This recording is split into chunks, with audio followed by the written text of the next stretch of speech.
بسم اللہ الرحمن الرحیم۔ آج ہم آپ کو صلی اللہ علیہ وسلم کی 5 خوبصورت احادیث سنائیں گے۔ حدیث نمبر 1۔ رسول اللہ صلی اللہ علیہ وسلم نے فرمایا، کوئی عورت ایک دن اور ایک رات کی مسافت کا سفر محرم کے بغیر نہ کرے۔ سنن ترمذی حدیث 1170 میں یہ موجود ہے۔ رسول اللہ صلی اللہ علیہ وسلم نے فرمایا، تم میں سے بہتر وہ ہے جو اپنے گھر والوں کے لیے بہتر ہو اور تم سب کی نسبت میں اپنے گھر والوں کے لیے بہتر ہو۔ سنن ابن ماجہ حدیث نمبر 1977۔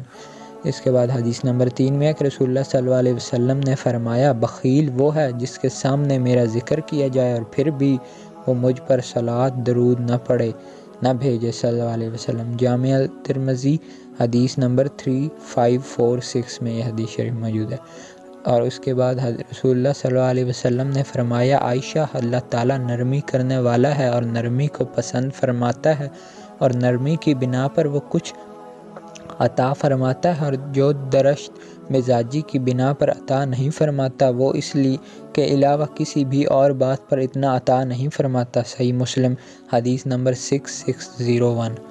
اس کے بعد حضور صلی اللہ علیہ وسلم نے فرمایا، حدیث نمبر 5 میں ہے کہ اپنے باپ داداؤں کی قسم نہ کھایا کرو، اگر کسی کو قسم کھانی ہی ہو تو وہ اللہ کے نام کی قسم کھائے ورنہ خاموش رہے۔